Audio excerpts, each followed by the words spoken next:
All right. Well, it looks like we're back again with our next panel discussion. What an enriching session we managed to indulge ourselves in the previous one, and we're just coming back with the next one now.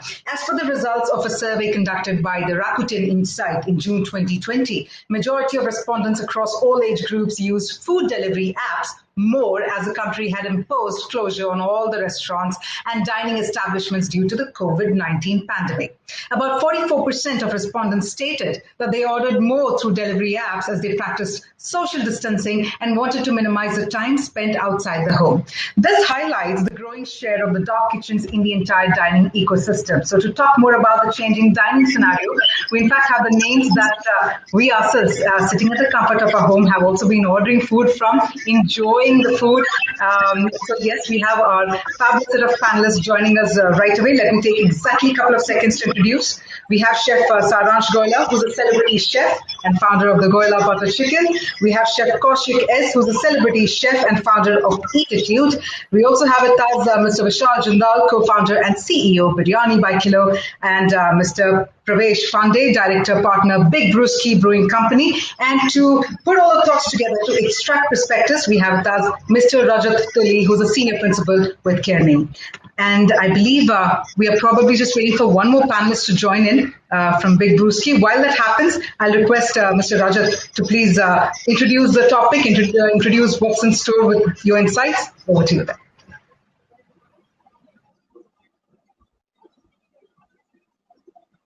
Rajat, you're on mute. Rajat, you are on mute. Yeah, thanks, Kavya.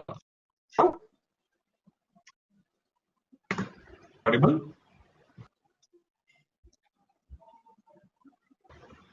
Yeah, you're Vishal, okay can now. you hear me? Oh, Yes, okay. yes. Super. Good afternoon. The topic is pretty apt. We'll be discussing cloud kitchen or dark kitchen and as different names it goes by. And it's kind of the reason I say it's really apt is because the dining scenario or dining at home scenario is going through a change. And obviously, all of us sitting from home do want to enjoy good meals outside. But however, given the situation outside, we are kind of restricted, and that is where these kitchens play a great role. Delivery, and specifically, if I was to say platform to consumer market size, has been growing at a 20% plus CAGR, with average daily orders actually touching close to 3 million. And post-COVID, actually the rise in delivery has kind of gotten a further boost, and probably simply because it is emerging as the safest option, while dine-in and takeaway continue to have restrictions. Cloud kitchens in particular have been a particular beneficiary, and different statistics state that close to 20% of online orders are serviced through cloud kitchens. This coupled with lower entry barriers in terms of lower setup cost, fewer regulatory licenses has helped in their emergence.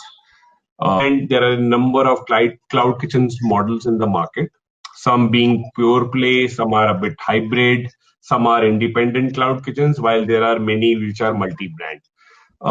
So in this context, I would request the panelists and specifically Vishal, if you can share your suggestions on can you help compare different cloud kitchen models, and from your experience or your vantage point, which of these are gaining more traction vis-a-vis, let's say, other cloud? So pros and cons, and which ones is growing and why? Yeah, thanks, Rajat. Thanks for this, and I'm sure everyone is staying safe. See, cloud kitchens are definitely in vogue since last 1 or 2 years because of delivery rising, and especially with COVID first wave.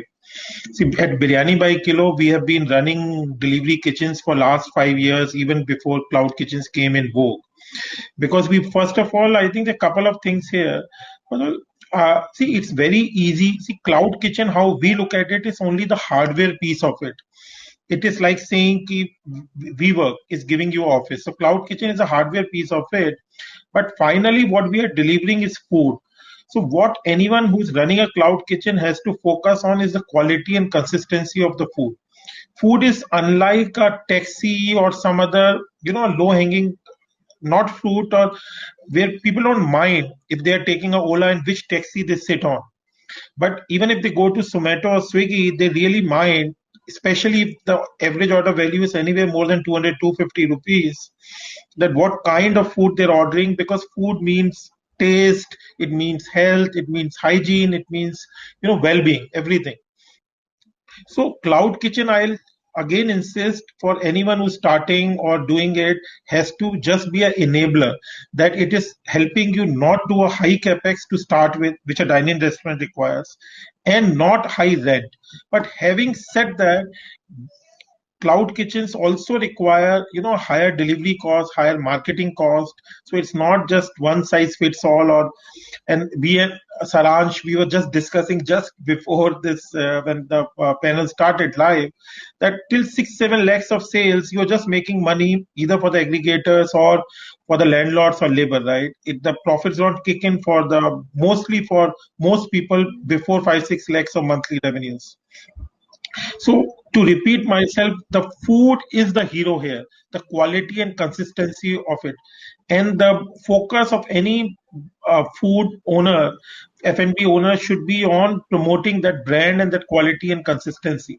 And not every category, like let's say a dosa, doesn't do well in a delivery format, right? Cloud kitchen. Or even to a certain extent, I would say a roti or things like that. So you have to be very careful whether your category which you're trying to deliver fits in that delivery cloud kitchen format where you don't have a dine-in per se. Sometimes people can also take a hybrid model where you have a very limited dine-in and a takeaway and things like that. But I would again come back to it. Food is the hero. The consistency, cost, quality. You have to focus on that. Cloud kitchen is just a hardware enabler. Yeah. And that's what we believe at Biryani by Kilo, that food is the hero. We believe in giving, fresh handi biryani at every individual order sealed, which a customer opens. That has helped us today put 50 outlet across 20 cities in India. And that's what we focus on, the quality of the product and hygiene and freshness. Interesting perspective, Vishal. Saransh, would you point? Yeah, absolutely.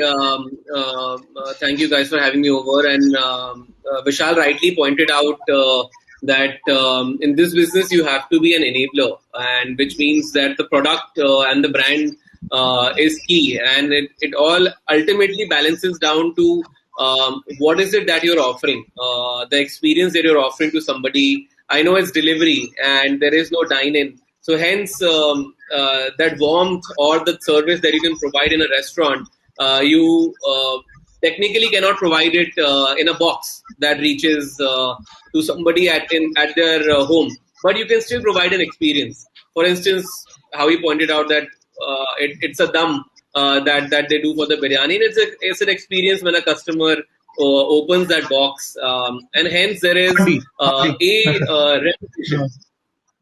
Which is very, very important, right?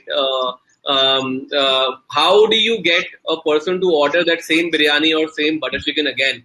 Because when you go to an aggregator, which is, let's say, a Zomato or a Swiggy, it's a marketplace. You can find 100 places that are serving biryani and 100 places that are serving butter chicken as well. So what is it that differentiates you as a brand is very important. How good is your biryani, of course, or how good is your butter chicken is another thing. And if you are serving a product that's unique to you, that's a clutter breaker, then it boils down to how well can you promote it and how well can you educate the customer as to what is this new offering that you are doing. My suggestion to here people is that, of course, they keep it light on capex, but they reserve enough money to build a brand, to use online resources and tools that we are all gifted with in today's day and age, which means social media, Google Analytics, different modes of marketing that one can use in today's day and age. So because it's a cloud kitchen brand, marketing tools should also be sort of be more social and more digital forward.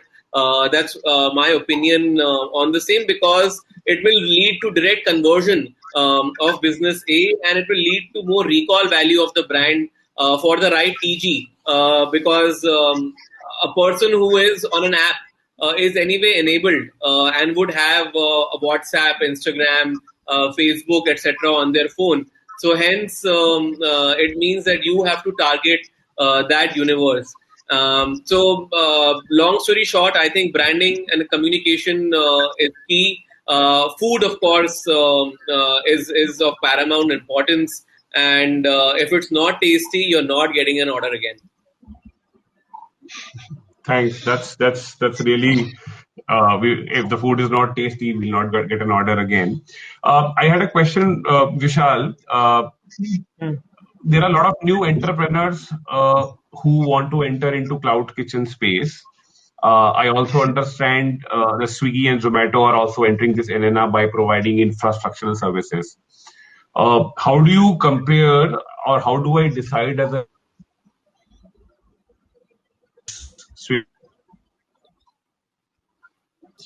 set up my Rajat, your own? voice just Rajat, you just broke. I think last 30 seconds. So is the question whether Yeah. you should go for a cloud kitchen provided by someone like Swiggy, Zomato, or Ola, or go for your own? Is that the question?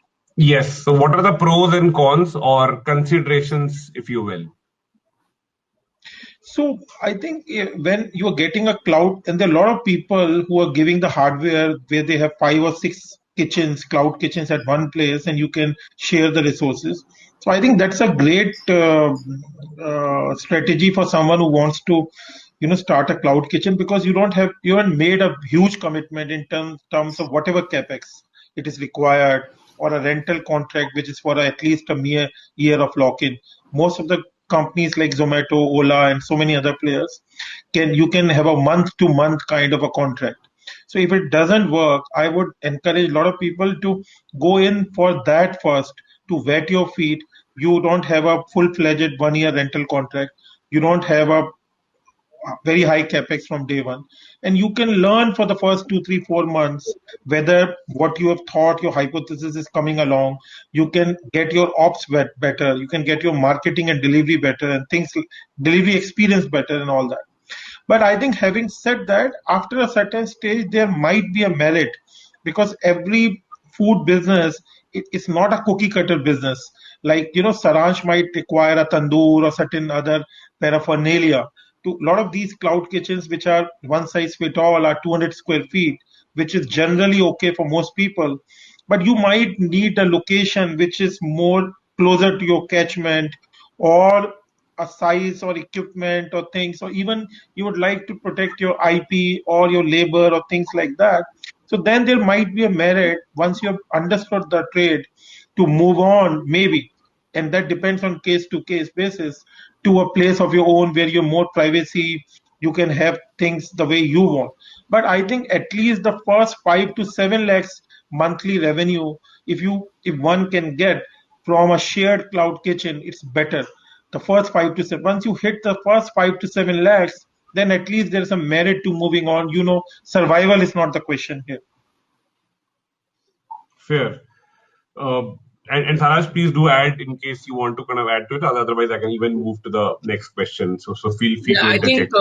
Vishal has pretty much covered everything on this topic. The only thing that I would want to add is that I think every product is unique in its offering. A big difference is which segment of the industry are you entering in? Is it and only time can tell? Can your brand do 5 to 6 lakhs only monthly, or can it do 10 to 12 lakhs as well? It depends particularly on a product, and hence once you launch it and you do market testing, will you realize, okay, this is the market size that I have for, let's say, waffles. The market is for my taking. You realize that you can do 10, 12 lakhs and you can run it solo as a separate store. Great. But I think, yes, to start off with, why not club resources and start? There is nothing to lose. And I think there are various ways of protecting your IP these days. People usually invest. Saran, I will just stop you. See, I had a hard stop at 2. I told Rajat. I didn't realize it will get late. But so I wish everyone the best.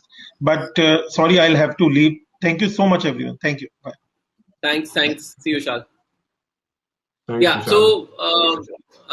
So Rajat, that is what my take on it is, that you need to sort of be able to pilot the model first and then then jump the ship and open your own cloud kitchen.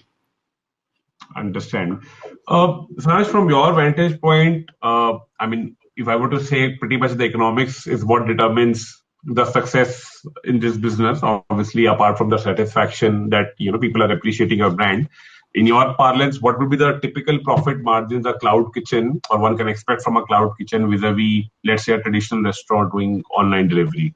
So I'll be very, very honest here. Considering the break-even point is 6 to 7 lakhs, and to not paint a rosy picture, I would say that if you're able to do a revenue which is between 8 to 10 lakhs, you are looking at a EBITDA of 10 to 12%. And if you're able to grow it beyond 10 lakhs, which is between, let's say, 10 to 15 lakh mark, then you're looking at a 20% EBITDA margin. However, that jump from 8 lakhs to 15 lakhs is the toughest barrier to cross in this industry, because that requires heavy engagement, marketing, and connection with the audience, where you are fully consistent and you have a great product recall and your service is top notch. And hence a lot of people who now start cloud kitchen brands always consider to start multiple brands together. So there are 2 or 3 brands trying to make you reach to that number that is above 10 lakhs of revenue from a 200 square feet store month on month. That is when you see a good EBITDA. And as I said, 6 to 7 lakh for a break even, and between 7 to 10 lakhs, you're looking at a 10% EBITDA. Super. Now, another kind of trend that's also emerging is there are brands that are, moving for a subscription-based model. So, and there is different names to it. There is subscription-based meal kit delivery services, and proposition is fresher, healthier, and it's value for money, something which you can pretty much order daily. And we see a number of startups, Food Darzi, Gourmet Box, Healthy, and the list goes on, have entered this space. That brings me to this question of how do you see this space evolving in future? So, see, the future for cloud kitchen is definitely bright in that sense. It's an industry that's growing rapidly, especially with Corona. Everybody has realized that what kind of need the market has for delivery businesses, and typically food delivery businesses. So the market is here to grow, and it's here to boom. I think the right question to ask is, that how as a brand are you going to ensure that you get a large chunk or a large share of that booming market? And I think and hence, like you mentioned, brands are working towards subscription. And why are they doing that? Because they feel they need to have their own market or share in the market which remains with them, because that is ultimately the battle that we are all fighting, which is a battle to be relevant. When you're a restaurant on the ground, as I said, there is that experience that the customer takes away and is largely in your control. Whereas online control is very, very different and very, very difficult, because you remove one full leg of service here. So the only thing that you have in your control is the food going in that box and the marketing and branding that you are doing for your brand. So these are the 2 key levers that I would catch on to.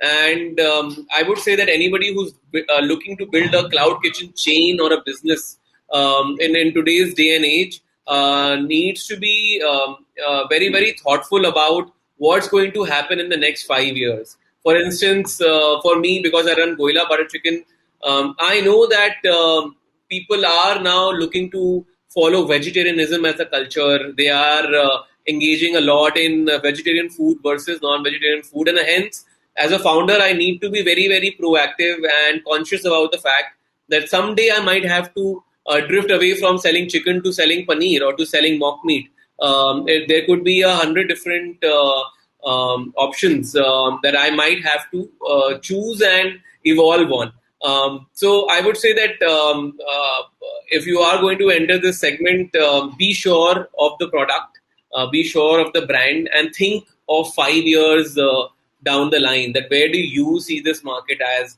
I see this as the largest, of course, food category in India, and if one was to enter in it now with some thought, they could do very, very well. Yeah, I think one of the dilemmas that many people also are kind of poised with is, so if I have go through a subscription model, then it has to be like a larger volume, lower margin, because every day, I mean, not many people can afford. Subscription has its own pros and cons. One big pro is that if you're subscribing to a brand, most likely you're doing it directly, and that removes the aggregator from the story. Yes, you will have logistics and you will have to spend money on all of that, but there are many networks and partners for that as well. But what it does is it connects the brand directly with the consumer. And I feel that is a big win for any brand who can pull it off, where if you are able to get that customer data and your guest is with you, which is what an app actually curbs, right? When we try to fulfill an order through a third-party app, we don't get customer data. That customer is actually not ours. It's the app's. Whereas with a subscription model, what they are trying to do is they're trying to make the customer their own. It requires more effort. It requires more resources. It requires more capex in that sense, because you will have to start investing from day one on handling your customer directly. And that takes some effort, some marketing, some thought. But having said that, if somebody is able to pull it off, it's a beautiful model, because A, the customer remains yours, B, you save on high commission, and C, you're looking at a long shelf life of your business if you're able to deliver consistent business with that subscription. That kind of lead to move to the third area, which is the rise of home chefs, right? So home chefs or privately owned kitchens, I mean, that's another trend that's visible in the neighborhood kitchen set up by home chefs. Yeah. So, and there are newer entrants in the market like F, which pretty much are like the Zomato equivalent for restaurants. These are for those, auntie chefs, and my favorite trusted auntie that always gives me the hygienic food and ghar jaisa khana. So, how do you see, in all this context of kind of cloud kitchen? So on one end there are cloud kitchens, then there is a variation from a subscription, and the third front is like the home chefs. So, how do you see this space evolving? Restaurant industry or hospitality industry has largely always been sort of unorganized in that sense. When we start looking at home chefs, street cooks, and street food as well as a service that one could provide. So I do feel like the economics for that model is very, very different, because when you're trying to open a chain of cloud kitchens, to say so, you have to work on a centralized model. You do hub and spoke, where you have a central kitchen or a facility where all food is made and then dispatched to these X number of locations. There is cost of infrastructure, there is cost of centralization, there is cost of HR and handling of a lot of resources. Versus if you're a home chef whose ambition is to run one consolidated operation from their small mom and pop store in their own building or from their own kitchen at their home, I think the EBITDA there increases by a large margin because they don't have overheads. The model is very, very skinny and light, which is, it's a trial and error that करके देखते हैं, देखा जाएगा, worst case scenario, not much to lose. So that is the plus side of it. I would jump the gun and say that there you could find a EBITDA of 20 to 25% at 7 or 8 lakhs because you are directly saving a lot on operational costs. You are not hiring staff that is going to, take away a bulk of your revenue. You are pretty much hands-on, dishing these dishes out and deliveries out by yourself with one or two resources to help you out, and hence it makes it very, very cost-effective. The downside is to the same consistency. I think is the biggest challenge when it comes to a home kitchen, which means for them to treat this as a professional, organized business eventually becomes a challenge. Today, something happened at my home, and I am not able to cater to the same need of an audience. I loved their, let's say, apple pie the last time I ordered, but the next two times that I went to their app or went to their store, it was not available for some reason, or they ran out of that apple pie. Or the apple pie came to me and it wasn't of the same quality. Because procurement, purchasing in a restaurant or in a cloud kitchen happens centrally, whereas when you're running it out of your home or as unorganized business, you are purchasing daily from regular neighborhood vendors in your locality. So all these factors make a big difference in the longevity of the brand, is what I'm trying to say. I think for a year or two, you can do great business if you have a good product. But how do you convert that into a long-term business will only happen actually when you enter a cloud kitchen.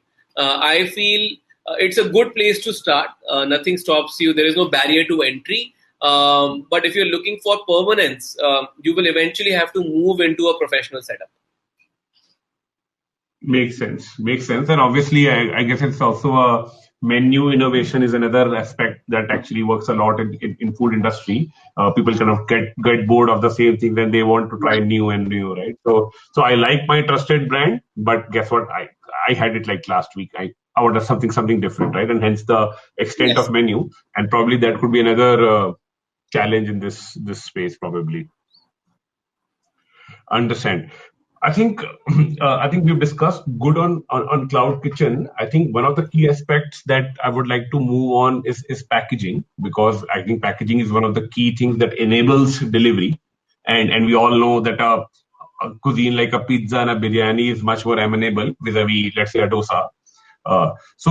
And what we also constantly hear is there have been constant innovations to make sure the consumer experience is enhanced, right?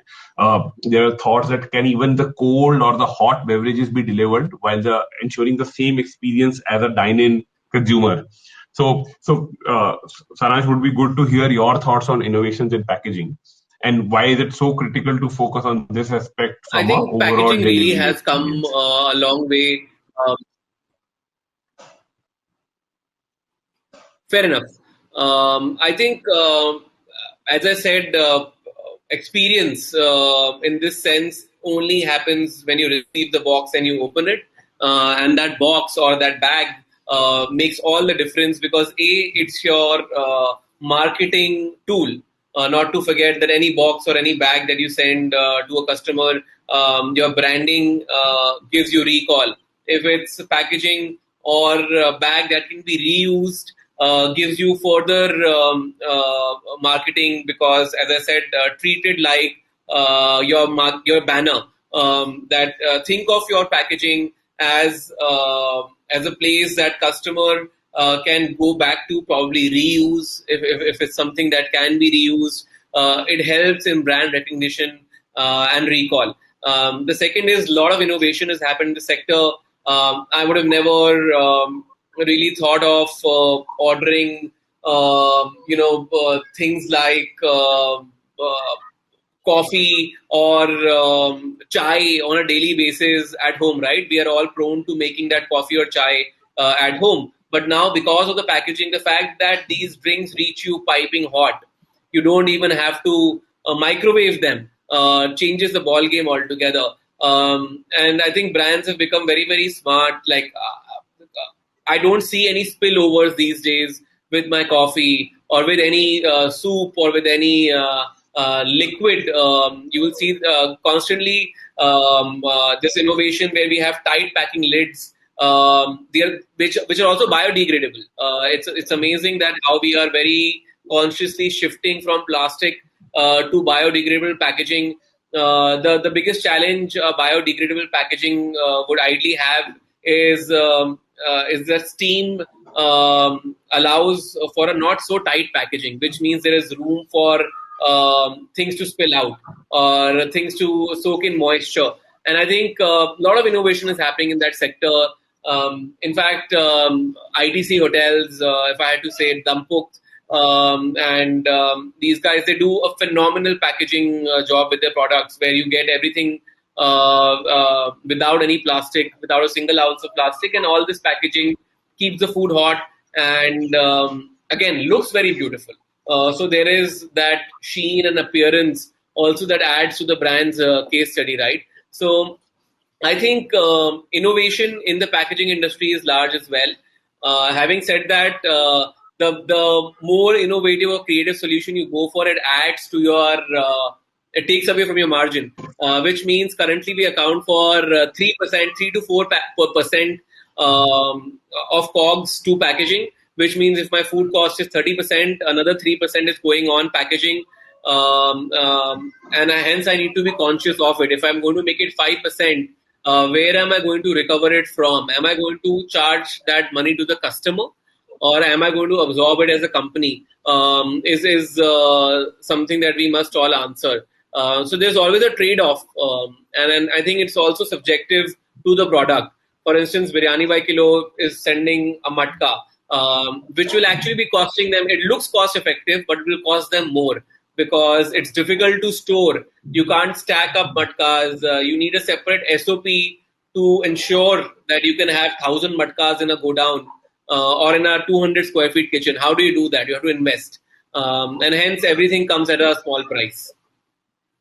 Absolutely. I think that's where the mantra is. The more environmentally sustainable you go, there is more money, and the question is who pays for it? Does the business or the consumer? I guess that kind of pretty much brings to kind of different areas that I wanted to speak. Kavya, over to you. If there are any questions, I think.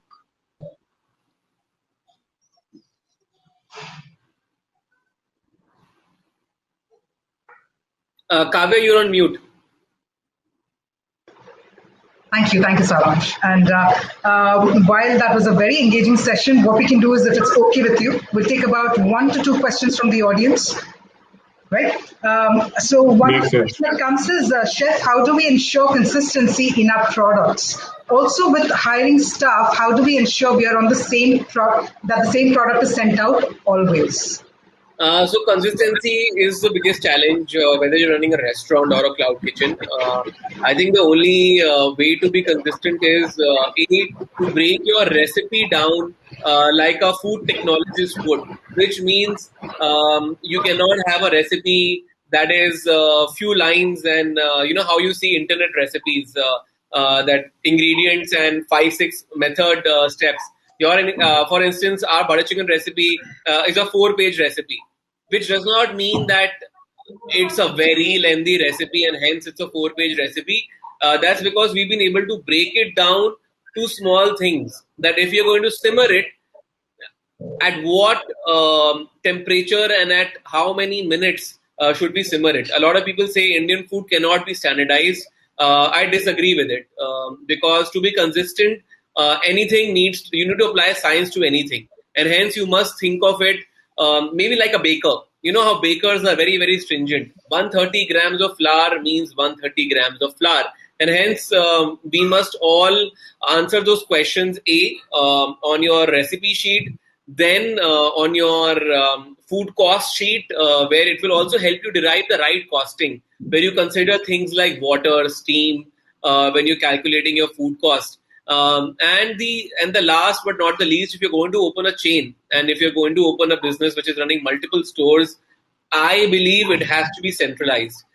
You cannot be cooking the same recipe in 10 different stores, because that will never give you consistency, especially in our country. Unfortunately, we are people who don't follow rules very well. There will be somebody on a morning who will say कि आज थोड़ा सा ज़्यादा इसमें कसूरी मेथी डाल के देखते हैं, या फिर let me add an ounce of cream more.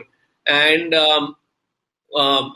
because we have that challenge that once we give this SOP to a cook or a line cook and you cannot trust them to follow it fully, you must centralize your product, which means if there's a base sauce, spice mix, or a batter, or a dough, whatever it is, it should be centralized for consistency.